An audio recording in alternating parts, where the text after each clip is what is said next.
স্বামী রবীন্দ্রনাথ বলছেন একটা সুন্দর কথা।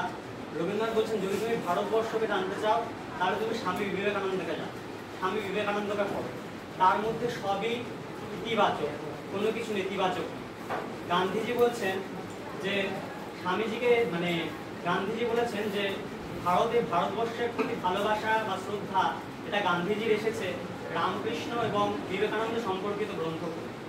তো যাই হোক, আমি আজকে কিছু ঘটনা এবং স্বামীজি 1902 সালে 4 জুলাই সেই দিনটা সবার স্বামীজি বই থেকে নেওয়া হয়েছে, সেই কিছুটা আমি স্বামী লোকেশ্বরানন্দ যে লেখা সেই কিছুটা আমি তোমাদের বলে শোনাচ্ছি। তার আগের ঘটনাটা কিছু বলি যে ঠাকুর বলেছিলেন, নরেন যেদিন তার নিজেকে চিনতে পারবে সেই দিন আর তার এই দেহ থাকবে না। তো স্বামীজি ছিলেন অখণ্ডের ঘরে। ঠাকুর দেখেছিলেন যে স্বামীজি সেই সপ্ত ঋষির মধ্যে একজন ঋষি, স্বামীজি হচ্ছে বসে আছেন ধ্যানে। ঠাকুর দেখছেন একদিন দক্ষিণেশ্বরে বসে আছেন যে স্বামীজি একটা দেবশিশু বালক স্বামীজি গলা জড়িয়ে ধরে এসে বলছে, তখন হচ্ছে সে সপ্ত ঋষি মণ্ডল, সেখানে একজন দেবশিশু বালক, মাঝখানে একজন ঋষিগণ ছিলেন, তার গলা জড়িয়ে ধরে সে বলছে, আমি যাচ্ছি জগতে ধর্ম প্রচারের জন্য, তোমাকেও যেতে হবে। তো ঠাকুর মনে করতেন যে স্বামীজি সে অখণ্ডের ঘরে, সে সপ্ত ঋষির একজন ঋষি। তো সেই অখণ্ডের ঘরে তো স্বামীজির শরীর এই নশ্বর দেহটা চলে গেলেও স্বামীজি এই ভারতবর্ষের মধ্যে রয়েছেন। স্বামীজি আমাদের কাছে, অনেকের কাছে হচ্ছে ঈশ্বরের মতো, আর অনেকের কাছে হচ্ছে স্বামীজি হচ্ছে যাদের কাছে দার্শনিক কিংবা যাদের কাছে হচ্ছে মহাপুরুষের মতো, তাদের জন্য বলি স্বামীজি হচ্ছেন ভারতবর্ষ। তো স্বামীজি হচ্ছে যেদিনকার স্বামীজি আমেরিকা থেকে আসার পর 2 বছর কোনো কাজ করেনি, মঠে কোনো কাজ করেননি, বেলুড় মঠে তিনি থাকতেন। এবং তিনি হচ্ছেন শারদানন্দ মহারাজকে, স্বামী শারদানন্দ মহারাজ, শরৎ মহারাজকে তিনি মঠের সমস্ত দায়িত্ব দেন। শরৎ মহারাজ ছিলেন মঠের জেনারেল সেক্রেটারি এবং স্বামী ব্রহ্মানন্দ ছিলেন মঠের প্রেসিডেন্ট মহারাজ। তো তাদেরকে সমস্ত দায়িত্ব দিয়ে স্বামীজি তখন করতেন। স্বামীজি ছিল কতগুলো বন্ধু, কি না 2টো ছাগল ছিল, আর ছিল হচ্ছে একটা রাজহাঁস, একটা পাতিহাঁস, এবং ছিল 3টে কুকুর আর একটা হরিণ।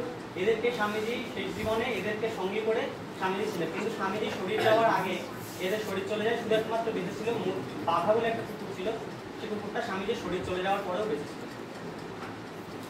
তো একটা ঘটনা, শরৎচন্দ্র চক্রবর্তী বলে স্বামীজির একজন বাঙাল ভক্ত ছিল। তো শেষ জীবনে তোমরা বেলুড় মঠে স্বামীজির ঘরে কেউ গেছো কিনা যায় না, স্বামীজির ঘরটায় দোতলায় ওখান থেকে হচ্ছে আগে দেখা যায় কৃষ্ণচূড়া গাছ, সেই কৃষ্ণচূড়া গাছটা ওই পাশটাতে হচ্ছে ঘাট, গঙ্গার ঘাট। তো শরৎচন্দ্রকে স্বামীজি একদিন এসেছে, শরৎচন্দ্র এসেছেন স্বামীজির কাছে। তো স্বামীজিও খুব খাদ্যরসিক ছিলেন এবং শরৎচন্দ্র বাঙাল ছিলেন, তিনিও খুব খাদ্যরসিক ছিলেন।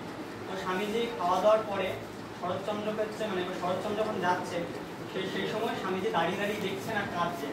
কেন কাঁদছেন? যে এই হচ্ছে শরৎচন্দ্রের সঙ্গে শেষ দেখা। সেই দোতলায় দাঁড়িয়ে স্বামীজি নিজের ঘর থেকে দেখছেন কৃষ্ণচূড়া গাছটা, ওখান থেকে শরৎচন্দ্রের নৌকাটা চলে যাচ্ছে, স্বামীজি তাকিয়ে আছেন একভাবে দেখছেন আর কাঁদছেন, যে এই হচ্ছে শরৎচন্দ্রের সাথে শেষ দেখা। তো এইরকম একবার নিবেদিতাকে মৃত্যুর কিছুদিন আগে নিবেদিতাকে স্বামীজি ডেকেছিলেন। নিবেদিতাকে ডেকে এবং কিছু ভক্তদের তিনি হচ্ছে নিজের হাতে খাইয়ে দিচ্ছিলেন এবং শেষে নিবেদিতার গুরুদেব ছিলেন স্বামীজি। ভগিনী নিবেদিতা খাচ্ছেন, খাওয়া দাওয়ার পর স্বামীজি নিবেদিতা যখন হাত ধুতে যাচ্ছে, নিবেদিতার ডান হাতটা এলো, স্বামীজি করলেন কি সঙ্গে সঙ্গে জগটা ধরে নিবেদিতার হাত ধুয়ে দিচ্ছেন এবং নিবেদিতার খাওয়ার পর নিবেদিতার হাত ধুয়ে দিয়ে নিবেদিতার হাত মুছেও দিলেন। তো নিবেদিতা সে তখন কিছু মনে পায়নি। নিবেদিতা পরে যখন ঘরে ফিরে এসেছেন তখন নিবেদিতা বুঝতে পারলেন যে যেমনভাবে যীশুখ্রিস্ট, নিবেদিতা পরে বুঝতে পারলেন যেমন যীশুখ্রিস্ট তার শেষ দিনে যীশুখ্রিস্টের শরীর যাবে তার আগের দিন রাত্রেবেলা যীশুখ্রিস্ট তার শিষ্যদের, তার ভক্তদেরকে এরকমভাবে খাইয়ে দিয়েছিলেন এবং হাত ধুয়ে দিয়েছিলেন। তো সেই জিনিসটাই তো নিবেদিতা এই কথাটা ভাবতে কাঁদতে লাগে। তো আমি 1902 সালে 4 জুলাইয়ের ঘটনাটা খুলে বলছি। সেদিনকার স্বামীজি হচ্ছে রোজই এটা অভ্যাস ছিল স্বামীজি 3:30 সময় উঠলেন। সেই দিনকার 3টের সময় উঠলেন স্বামীজি, আর স্বামীজির শরীরে 31টা মতন রোগ ছিল, 31টা। কিন্তু দেখে মনে হয় স্বামীজি সুঠাম চেহারা, তারপর হচ্ছে তীক্ষ্ণ চোখ, ঠাকুর বলতেন যে তোর চোখ ভালো, কপাল ভালো, হ্যাঁ। কিন্তু স্বামীজির শরীরে 31খানা রোগ ছিল। স্বামীজির ডায়াবেটিস ছিল। তো স্বামীজি এরকম রোজ দিন সকালবেলা স্বামীজির ঘুম হতো না, স্বামীজি 3টের মধ্যে উঠতেন। 3টের সময় উঠেছেন সেদিনকার, ঘুম থেকে স্বামীজি উঠে প্রথমে হচ্ছে দেখলেন ক্যালেন্ডারের দিকে যে স্বামীজি আগে থেকেই বলে দিয়েছিলেন যে মার্চ শিষ্য তিথি মার্গশীর্ষ তিথি 4 জুলাই, এই দিন আমার শরীর যাবে শুক্রবার। তো স্বামীজি বলেছিলেন এটা ব্রহ্মানন্দ মহারাজ। তো স্বামীজি উঠেই দেখলেন ডেটটা ক্যালেন্ডারে যে আজ 4 জুলাই। স্বামীজি দেখলেন যে আমেরিকার আজকে হচ্ছে আমেরিকার স্বাধীনতা দিবস। তো স্বামীজি দেখলেন আমেরিকার স্বাধীনতা দিবস 4 জুলাই। স্বামীজির সঙ্গে সঙ্গে মায়ের কথা মনে পড়ে গেল যে আজ তার শেষ দিন। সকালবেলা মায়ের কথা মনে পড়লো, দিয়ে বুকটা হালকা করে কেঁদে উঠলো, বুকটা আর খুব যন্ত্রণা করলো। স্বামীজির সঙ্গে সঙ্গে কিছু না মনে করে ধ্যানে বসলেন। চারটের সময় আবার ধ্যানে বসলেন। ধ্যানে বসে প্রায় ধ্যানে বসেছিলেন স্বামীজি, ধ্যানে বসছেন। তো ধ্যান থেকে ওঠার পর স্বামীজির মনে হলো যে না, এবার শরীরটা স্বামীজি সেদিনটা খুব সুস্থ লাগছে, সুস্থ বোধ করছে। স্বামীজি ধ্যান থেকে উঠলেন, উঠে 6টার সময় ঘর থেকে নামলেন। 6টার সময় নেমে কি করছেন, 6টার সময় সকলের সঙ্গে হাসি ঠাট্টা করতে করতে স্বামীজি টিফিন খেলেন। সেদিনকার টিফিন করলেন, প্রাতরাশ করলেন, সব ব্রহ্মচারী এবং সাধুদেরকে একসাথে বসতে বললেন এবং টিফিন করলেন। দুধ, কফি, চা এবং কিছু ফল একসাথে সব খেলেন। দুধ, চা, কফি একসাথে খেয়ে নিয়ে সেদিনকার গঙ্গায় জাল ফেলা হয়েছিল। মাঝিরা জাল ফেলেছিল, প্রচুর ইলিশ মাছ। বর্ষার সময় প্রচুর ইলিশ মাছ উঠেছিল। স্বামীজি খাদ্যরসিক ছিলেন, তো সেদিনকার ইলিশ মাছ কেনা হতো। স্বামীজি বললো ইলিশ মাছ কেনা হচ্ছে। সেই সঙ্গে সঙ্গে তিনি ইলিশ মাছের দরদাম করতে করতে প্রেমানন্দ মহারাজের সাথে ইলিশ মাছের দাম নিয়ে ঠাট্টা করলেন। দিয়ে তার একজন ব্রহ্মচারী ছিল, বাংলার ব্রহ্মচারী ব্রজেন্দ্রকে বললো, কিরে তোরা নাকি শুনেছি বাংলাদেশে ইলিশ মাছ কিনে নতুন ইলিশ পেলে পুজো করিস, তো এনে নতুন ইলিশ, এটা হচ্ছে এবছরের নতুন ইলিশ, নে কি দিয়ে পুজো করবি কর। তো এবার ইলিশ মাছ কেনা হলো। স্বামীজি তারপর হাঁটতে বেরোলেন। সকাল 7টার সময় মর্নিং ওয়াকে গেলেন, প্রেমানন্দ মহারাজের সাথে করে নিয়ে মর্নিং ওয়াকে গেলেন। 7টার সময় মর্নিং ওয়াক করে 8:30টার সময় ফিরলেন। তিনি ঠাকুর ঘরে এলেন, এসে কিছুক্ষণ ধ্যানে বসলেন। 9:30টার সময় প্রেমানন্দজি মহারাজ পুজো করতেন, ঠাকুর ঘরে পুজো করতেন। আমরা এখন যেটা বেলুড় মঠের মন্দিরটা দেখি, এটা হচ্ছে নতুন মন্দির। স্বামী বিজ্ঞানানন্দ মানে অর্থাৎ প্রেষণ মহারাজ, স্বামীজি একটা প্রেষণ বলতেন, তিনি এই নতুন মন্দিরটা করেছেন। কিন্তু পুরনো নতুন মন্দিরের পেছন দিকটাতে যেদিকে মমস কোয়ার্টার, সেদিকটাতে হচ্ছে নতুন মন্দিরটা আছে। মমস কোয়ার্টারের পেছন দিকে নতুন মন্দির, তার পাশে হচ্ছে স্বামীজির ঘর এবং শিবানন্দ মহারাজের ঘর। তো সেখানে হচ্ছে স্বামীজি ধ্যানে বসলেন। প্রেমানন্দ মহারাজ 9টার সময় পুজো করতেন। তো প্রেমানন্দ মহারাজকে স্বামীজি বললেন, শয়ন ঘরে, ঠাকুরের শয়ন ঘরে আমার ধ্যানের আসনটা কেটে দাও। প্রেমানন্দ মহারাজ আসন কেটে দিলেন এবং বললেন শয়ন ঘরে জানলা দরজা সব বন্ধ করে। শয়ন ঘরে জানলা দরজা বন্ধ করা হলো। স্বামীজি ধ্যানে বসলেন। প্রায় 2.5 ঘন্টা, টানা 2.5 ঘন্টা ধ্যানে বসলেন। সকাল 11টা মন্দির থেকে বেরোলেন। স্বামীজি শ্যামাসঙ্গীত গাইতে গাইতে মন্দির থেকে বেরোলেন। এদিক ওদিক পাইচাই করলেন তিনি। 11:30টায় তিনি ইলিশ ভাজা, ইলিশ মাছের অম্বল, ইলিশের ঝোল দিয়ে ভাত খেলেন এবং ভাত খেতে খেতে হাসি ঠাট্টা করতে করতে ব্রহ্মচারীদের সাথে ভাত খেলেন। এবং সেদিনকার স্বামীজি বলছেন যে খিদেটা এত বেড়েছে, একাদশী করে করে খিদেটা এত বেড়েছে যে মনে হচ্ছে ঘটি, বাটি, গ্লাস সমস্ত কিছু খেয়ে। এবার প্রেমানন্দ মহারাজ স্বামীজিকে জল দিতে গেছেন, তখন স্বামীজি বলছে, হ্যাঁ জলটা দাও, জলটা দাও, মাছটা সাঁতার কাটবে বলে জল চাইছে। তো এরকম ভাবে স্বামীজি রসিকতা করলেন। 12:30 নাগাদ স্বামীজি বিশ্রামে গেলেন, কিন্তু বিশ্রাম আর হলো না। সেদিনকার মাথাটা প্রচন্ড যন্ত্রণা করছিল বলে বিশ্রাম করতে পারলেন না। অন্য দিনের তুলনায় 1.5 ঘন্টা আগে, 1টার সময় 1.5 ঘন্টা আগে লাইব্রেরিতে গেলেন। লাইব্রেরিতে গিয়ে লাইব্রেরিয়ানকে বললেন, যে মহারাজ ছিলেন সেই সময়, তাকে বললেন যে হচ্ছে যে যজুর শুক্র যজুর বেদ, ওটা দিতে, ওই বেদটা দিতে বললেন। যে তিনি ওটা থেকে সাধুদের কিছু পড়ালেন, কিছু দেখালেন এবং ব্রহ্মচারীদেরকে 4টে পর্যন্ত ব্রহ্মচারীদের ব্যাকরণ ক্লাস নিতেন। স্বামীজি সেই মঠের নিয়ম করে গেছেন, সে বেলুড়ে আজও পর্যন্ত ব্রহ্মচারীদের ক্লাস হয়, ব্যাকরণ ক্লাস এবং ইংলিশের ক্লাস, বিভিন্ন ক্লাস হয়। তো স্বামীজি ব্রহ্মচারীদের নিয়ে তখন ক্লাস করতেন। সংস্কৃত ব্যাকরণ, পাণিনির ভাষ্য, এই সমস্ত নিয়ে স্বামীজি বলতে যাচ্ছে। 4টের সময় গরম দুধ খেয়ে প্রেমানন্দজির সাথে বেলুড় বাজারে হাঁটতে বেরোলেন এবং পরদিন ছিল শনিবার, অমাবস্যা। স্বামীজি বলছেন প্রেমানন্দ মহারাজকে যে পরের দিন তো অমাবস্যা, তুমি তাহলে পূজার জোগাড় করো, অমাবস্যায় কালী পুজোর জোগাড় করো, ভালো হবে। তো 5টার সময় স্বামীজি এলেন, প্রায় 2 মাইল হেঁটে। স্বামীজির শরীর সে সময় প্রচুর অসুস্থ, তাও তিনি এতটা সেদিনকার প্রচুর হাঁটলেন, সুস্থ বোধ করছিলেন। তো স্বামীজির ঘরের নিচে আম গাছ, সেই আম গাছটার নিচে স্বামীজি এসে বসলেন। স্বামীজি প্রচুর তামাক সেবন করতেন এবং স্মোক করতেন, ধূমপান করতেন। স্বামীজি প্রায় 2 মাইল হেঁটে বেলুড়ে ফিরলেন এবং আম গাছের নিচে বসে ব্রহ্মচারীদের সাথে এবং সাধুদের সাথে বসে সেখানে ধূমপান বা তামাক পান করলেন, সেবন করলেন। সেখানে অনেক সন্ন্যাসীরা ছিল, তাদেরকে বললেন আজ তিনি বেশ সুস্থ বোধ করছেন। 6:30 অন্যান্য সাধুরা চা খাচ্ছিলেন 6:30টার সময়। স্বামীজিও সেখানে গেলেন, গিয়ে অন্যান্য সাধুদের থেকে চা চেয়ে খেলেন। খাওয়া দাওয়ার পর, চা খাওয়ার পর 7টায় মন্দিরে আরতির ঘন্টা বাজতে নিজের ঘরের দিকে গেলেন।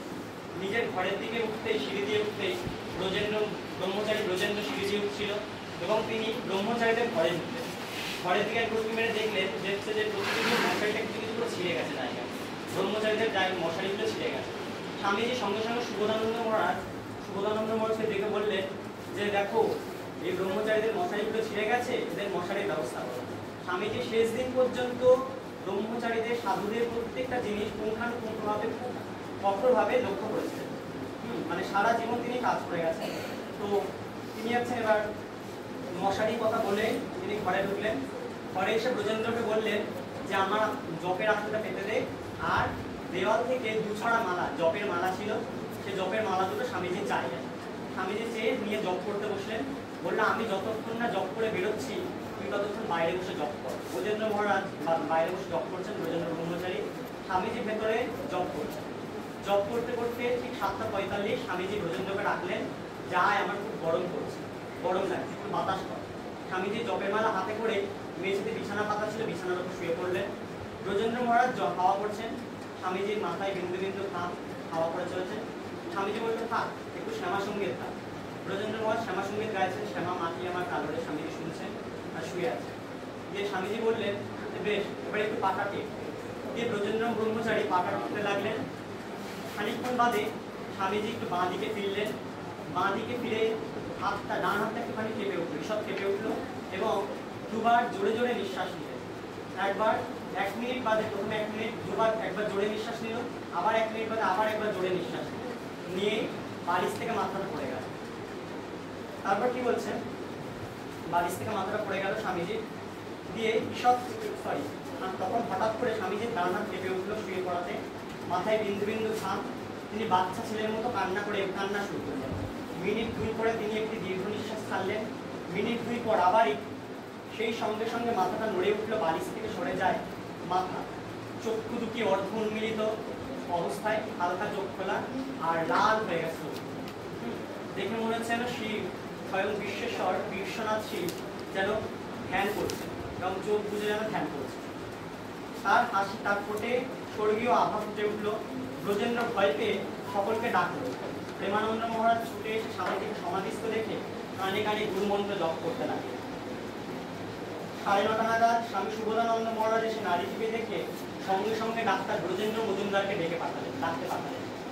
এবার ব্রজেন্দ্র মজুমদার থাকতেন গঙ্গার ওপারে, বেলুড়ের ওপারে। তো তিনি তাকে ডাকতে পাঠালেন। তিনি এলেন আর স্বামী নিশ্চরানন্দ এবং স্বামী সুবোধানন্দ মিলে রামকৃষ্ণ জয় রামকৃষ্ণ বলে এই নাম জপ করতে লাগলেন স্বামীজি কানে। 10:30 নাগাদ শারদানন্দ ও স্বামী ব্রহ্মানন্দ মহারাজ এলেন ডাক্তার মহেন্দ্র মজুমদারকে সাথে নিয়ে। ডাক্তার এসে স্বামীজির হৃদস্পন্দন দেখলেন এবং কৃত্রিমভাবে হৃৎপিণ্ড চালু করার প্রচেষ্টা করলেন। 12টা নাগাদ ঘোষণা করলেন স্বামীজি দেহ ছেড়েছে। মৃত্যুর সময় তার বয়স 39 বছর 5 মাস 24 দিন। পরের দিন ভোরবেলায় নিবেদিতা এসেছেন। নিবেদিতা এসে অনবরত স্বামীজির মাথার কাছে বসে আছেন আর অনবরত হাওয়া পড়ে যাচ্ছেন, বাতাস পড়ে যাচ্ছেন, সারাক্ষণ নিবেদিতা বাতাস পড়ে যাচ্ছে আর অবিরল তার চোখ থেকে প্রেমাশ্রু বয়ে যাচ্ছে অবিরল। এইবার কি হয়েছে, স্বামীজির দেহটা আস্তে করে নামানো হলো বিছানা থেকে, মানে নিচ থেকে, মানে স্বামীজির দোতলার ঘর থেকে নিচে শতরঞ্চি পাতা হলো, নিচে নামানো হলো ঠাকুরঘরের সামনে। নামিয়ে এবার স্বামীজিকে শেষ সজ্জায় সাজিয়ে দিচ্ছেন ব্রহ্মানন্দ মহারাজ এবং স্বামীজির সারা গায়ে বস্ত্র লেপন করা হয়। বলা হয় যে সাধুদের শরীর চলে যাওয়ার পর সাধুদের আবার নতুন যখন আবার সাধুরা জন্মগ্রহণ করবে সেই সময় যেন তারা আবার সাধু হয়েই জন্মগ্রহণ করতে পারে, সেই জন্য তাদেরকে দীক্ষা ঝুলিয়ে এবং গেরুয়া বস্ত্র পরিয়ে ফুলমালায় সাজিয়ে এবং সারা গা ভস্যে, মানে ছাই ভস্যে ঢেকে দেওয়া হয়। স্বামীজির শরীরও সেরকমভাবে ফুলের মুকুট পরানো হলো, গায়ে ফুলের মালা এবং নতুন বস্ত্র পরিয়ে দীক্ষার ঝুলি দিয়ে, এবং স্বামীজির সারা গায়ে চিতা ভস্য, মানে ছাই ভস্য মাখিয়ে দিল। মাখিয়ে দেওয়ার পরে স্বামীজি এবার রাজা মহারাজ তখন অনেকে এই দৃশ্যটা অনেকে ছবি তুলে রাখতে চাইলেন। এই দৃশ্যটা অনেকে ছবি তুলে রাখতে চাইলেন। তখন ব্রহ্মানন্দ মহারাজ রাজা মহারাজ বললেন যে না, এই দৃশ্য ছবি তোলা যাবে না, কারণ এই দৃশ্যটা অনেক করুণ হয়। সেই জন্য তিনি করলেন কি, শেষ অবস্থায় স্বামীজির পায়ের চিহ্ন, পদচিহ্নটা একটা কাপড়ের মধ্যে নিয়ে ওটা রেখে দিল। আর কি বলছে, স্বামীজি বলে দিয়েছিলেন যে আমার যখন শরীর যাবে তখন তোরা বেলুড়ের যে বেল গাছটা আছে, বেল গাছের ঠিক পাশেই যেখানে এখন স্বামীজির সমাধি মন্দির রয়েছে, মায়ের মন্দিরটার পাশে, সেইখানে স্বামীজির দেহটা দাহ করতে বলেছিলেন। আর স্বামীজি বলেছিলেন, দেখ আমার যখন শরীর যাবে ঠিক ওই বেলতলায় আমার শরীরটা তোরা দাহ করিস গঙ্গার ধারে, কিন্তু আমার নখ চুল জুতো নিয়ে তোরা বেশি মাতামাতি করিস না। আর আমার সমাধির ওপরে যেন কোনো মন্দির বা মূর্তি যেন স্থাপন করিস না। কিন্তু আমরা বাঙালিরা কি না, হচ্ছে বাঙালিরা তো কোনো মূর্তি ছাড়া আমরা ঈশ্বর মূর্তি ছাড়া তো আমাদের সামনে হচ্ছে সাধনা করতে পারি না। সেই জন্য আমরা বাঙালিরা কি করেছেন, মহারাজা কি করেছেন, সেখানে জাস্ট স্বামীজির একটা সাদা রঙের ফটো স্ট্রাকচার মতো লাগানো হয়েছে, সেখানে মৃত্যু পুজো হয়। তো স্বামীজি যেখানে বলেছিলেন তার নির্দেশিত জায়গায় স্বামীজিকে চন্দন কাঠে পুরাণ দাহ করা হচ্ছে। যখন দেহ চিতার উপর দেহ যখন তোলা হয়েছে, সেই সময় গঙ্গাঘাটে নামলেন হচ্ছে ভুবনেশ্বরী দেবী, তখন তার মা বেঁচে আছে, ভুবনেশ্বরী দেবী এবং তার ভাই ভূপেন্দ্রনাথ দত্ত এলেন। এবার হচ্ছে ভুবনেশ্বরী দেবী প্রচন্ড চিৎকার করে কাঁদছেন, হ্যাঁ রে নরেন তুই চলে গেলি কেন, তুই ছাড়া আমি কাকে নিয়ে বাঁচব, প্রচন্ড কাঁদছেন। এই মায়ের আর্তনাদ তখন ব্রহ্মানন্দময় এবং অন্যান্য মহারাজরা স্বামীজির মাকে একটা বোঝালেন। তখন স্বামীজির মা চলে গেলেন, আবার নৌকো করে আবার নিজের জায়গায় চলে গেলেন, শ্মশানে ফিরলেন। কিন্তু এদিকে চিতা পড়ানো হচ্ছে, আর অপরদিকে চিৎকার, এই গঙ্গার থেকে মায়ের চিৎকার ধরে ভেসে আসছে। ভুবনেশ্বরী দেবী চিৎকার করে কাঁদছে, নরেন তুই চলে গেলি কেন, নরেন তুই চলে গেলি, এরকম বলে কাঁদছে। আর এদিকে স্বামীজির চিতা দেহ দাহ করা হচ্ছে। আর ঠিক সেই সময় গিরিশচন্দ্র এসেছে, গিরিশ ঘোষ এলেন। একটার সময় দেহ দাহ করা হলো, 6টার মধ্যে অন্ত্যেষ্টিক্রিয়া সব সম্পূর্ণ। এবার গঙ্গার ধারে দাঁড়িয়ে আছেন হচ্ছে নিবেদিতা, গঙ্গার ধারে দাঁড়িয়ে দাঁড়িয়ে ভাবছেন নিবেদিতা ভাবছেন যে আমি যদি স্বামীজি এই যে আমার গুরুদেব তো চলে গেলেন, কিন্তু আমি যদি তার শেষ বস্ত্রখণ্ডটুকুনি পেতাম তাহলে খুব ভালো। তখন দেখলেন যে সন্ধ্যা হয়ে গেছে, 6টা প্রায় অন্ত্যেষ্টিক্রিয়া সব শেষ। তখন দেখলেন যে স্বামীজির যে কাপড়ের টুকরো, নিবেদিতা দেখছেন যে তার কাপড় জামাটা পরে যেন ওকে টানলো। পাশ ফিরে তাকাতেই দেখে একখণ্ড বস্ত্র অগ্নিদগ্ধ একখণ্ড বস্ত্রখণ্ড তার নিবেদিতার পায়ের কাছে নিবেদিতা সযত্ন তুলে নিল। নিবেদিতা ভাবলো যে এটাই মনে হয় সেই স্বামীজির শেষ বার্তা, শেষ থেকে। এই সমস্ত কিছু হচ্ছে নিবেদিতাকে স্বামীজি তার শরীর যাওয়ার আগে একটা চিঠি লিখেছিলেন এবং তার ভাই ভূপেন্দ্রনাথ দত্তকে চিঠি লিখেছিলেন, সেইখান থেকে হচ্ছে এটা পাওয়া। তো শেষে আমি একটা কথা বলি যে স্বামীজির শরীর এই নশ্বর দেহটা চলে গেলেও স্বামীজি আজ পর্যন্ত ভারতবাসীর মনে রয়ে গেছেন। স্বামীজি হচ্ছে ভারতবর্ষ, স্বামীজি হচ্ছে প্রত্যেক ভারতবাসীর মধ্যে রয়েছেন, আর স্বামীজি হচ্ছেন ভারতবর্ষ। আর স্বামীজি একটা কথা বলে খুব আক্ষেপ করতেন যে যদি আর একজন স্বামী বিবেকানন্দ জন্মাতো তাহলে বুঝতে পারতো যে এই স্বামী বিবেকানন্দ কি করে গেল। আর স্বামীজি যুবশক্তির প্রতি খুব বিশ্বাস করতেন, তাই স্বামীজি যুবকদেরকে খুব পছন্দ করতেন এবং মঠে যে কজন ব্রহ্মচারী ছিলেন আমি তাদেরকে খুব যত্ন করতাম। আর লাস্ট একটা কথা বলে আমি একটা কবিতা বলে এটা শেষ করছি। সেটা হচ্ছে ঠাকুরমা স্বামীজির একটা এক বাণী এই কবিতাটার মধ্যে একটা মেসেজ দিয়েছে। তো কবিতাটার নাম হচ্ছে বেলুড়, সুবোধ সরকার। আমি একটা কোনায় দাঁড়িয়ে দেখছিলাম, দুটি ছেলে গেরুয়া বসন পরে মন্দিরের সিঁড়ি উঠছিল। এত মন দিয়ে আমি কাউকে সিঁড়ি মুছতে দিই, এত ভালোবাসা দিয়ে আমি কাউকে ধুলো তুলতে দিই। সিঁড়ি নয়, যেন জননীর ত্বক থেকে ধুলো তুলছি। এভাবে কেউ সিঁড়ি থেকে ধুলো তুলতে পারে এ আমি কোথাও দেখিনি। স্থিতপ্রজ্ঞ মহারাজকে জিজ্ঞাসা করলাম, এই ছেলে দুটি কে?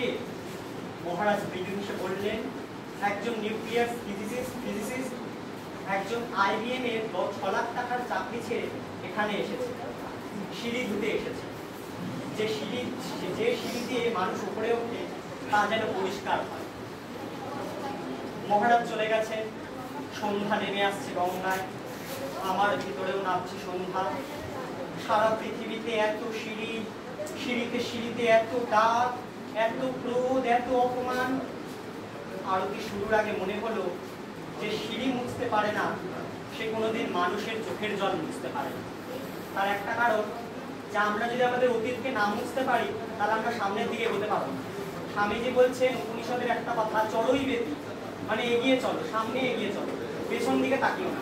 স্বামীজি আরেকটা জায়গায় বলেছেন সুন্দর কথা, যে পেছন দিকে তাকাতে হবে। কেন? আমাদের অতীতকে দেখতে হবে, আমাদের অতীতে কি যে আর্য ঋষিদের সময় থেকে কি হয়ে আসছে, সেই সময়টাকে যদি আমরা ধরে চলি তাহলে আমরা এগোতে পারবো, আরো সুন্দরভাবে এগোতে পারবো। কিন্তু আমাদের জীবনে যেগুলো অতীত, সেই অতীতগুলোকে, দুঃখগুলোকে ভুলে আমাদের সামনে এগিয়ে যেতে হবে। ওম পূর্ণমদঃ পূর্ণমিদঃ পূর্ণাৎ পূর্ণমুদচ্যতে পূর্ণস্য পূর্ণমাদায় পূর্ণমেবাবশিষ্যতে। মঙ্গলয়ান সকলং শ্রীরামকৃষ্ণচরণে সমর্পণে।